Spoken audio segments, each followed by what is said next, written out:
హస్తం గుర్తుకే మన ఓటు, విజయజ్యోతి గారి హస్తం గుర్తుకే మన ఓటు. గెలిపించండి విజయజ్యోతి గారిని, గెలిపించండి షర్మిలమ్మ గారిని, గెలిపించండి విజయజ్యోతి గారిని. హస్తం గుర్తుకే మన ఓటు. Okay, done.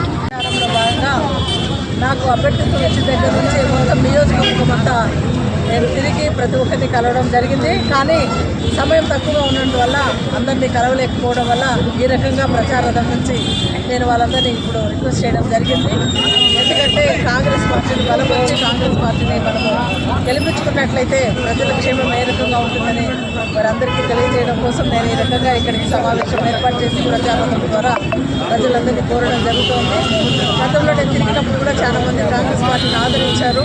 తప్పకుండా ఓటేస్తామని చెప్పడంతో మాకు చాలా ఉత్సాహం కలిగింది. అదేవిధంగా షర్మిలమ్మ గారి నాయకత్వం, ఆమె ఎంపీగా పోటీ చేయడం, రాజశేఖర రెడ్డి గారి కుమార్తెగా వారి అడుగుదాడుల్లో నడుస్తుందని నమ్ముతూ ప్రజలు కలుపుతూ ఉండడంతో కాంగ్రెస్ పార్టీ బలపడుతుంది. నేను ఈరోజు ఇన్ని రోజులు తిరగడం జరిగింది. ఇంకా 2 రోజుల్లో ఎలక్షన్స్ రాబోతున్నాయి, 13వ తేదీ. కాబట్టి అర్హత కలిగిన వారిని ఎన్నుకోవాలని ప్రజల్లో నేను ఈ రకంగా కోరుకుంటూ ఉన్నా. నా విషయానికి వస్తే గతంలో నేను 10 సంవత్సరాల కిందకే రాజకీయంలోకి రావడం, నా ఉద్యోగానికి రాజీనామా చేయడం, 2 సార్లు పోటీ చేయడం కానీ నెగ్గుకోలేకపోయాం. కాబట్టి ఈసారి చివరిసారిగా అయినా ఒక్కసారి కాంగ్రెస్ పార్టీ ద్వారా నాకు అవకాశం ఉందని, నన్ను బలపరచమని, నన్ను గెలిపించమని బద్వేల్ నియోజకవర్గ ప్రజలందరినీ కోరుకుంటూ ఉన్నాం.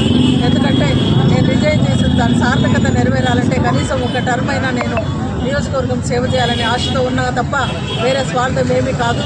కాబట్టి ప్రజలందరికీ మీ ద్వారా తెలియజేసుకుంటూ ఉన్నాం. చివరిసారిగా కాంగ్రెస్ పార్టీ ద్వారా నాకు అర్హత కల్పించండి, నన్ను గెలిపించండి. తర్వాత కాంగ్రెస్ పార్టీ ఎంతో గొప్ప పార్టీ, తల్లి లాంటి పార్టీ, మాట ఇచ్చి నెరవేర్చే పార్టీ. కాబట్టి కాంగ్రెస్ పార్టీ ద్వారా వచ్చే ఫలాలన్నీ అందరికీ అందుబాటులో ఉండి అందిస్తానని తెలియజేసుకుంటూ ఈ సమయంలో మరొకసారి నియోజకవర్గ ప్రజలందరినీ కోరుకుంటూ ఉన్న కాంగ్రెస్ పార్టీ హస్తం గుర్తుకు ఓటు వేసి నన్ను గెలిపించమని ప్రార్థిస్తున్నాను. ఇప్పుడు పోలింగ్ బ్యాలెట్లో 2వ కాలంలో నా పేరు హస్తం గుర్తు ఉంటుంది. తర్వాత ఎంపీ గారికి సంబంధించి షర్మిలమ్మ గారి పేరు 4వ కాలంలో ఆమె పేరు తర్వాత హస్తం గుర్తు ఉంటుంది. కాబట్టి ఒక కాలంలో ఒక దాంట్లో 2వ కాలంలో, ఒక దాంట్లో 4వ కాలంలో హస్తం గుర్తుకు ఓటు వేసి గెలిపించమని ప్రజలందరినీ కోరుకుంటున్నాను.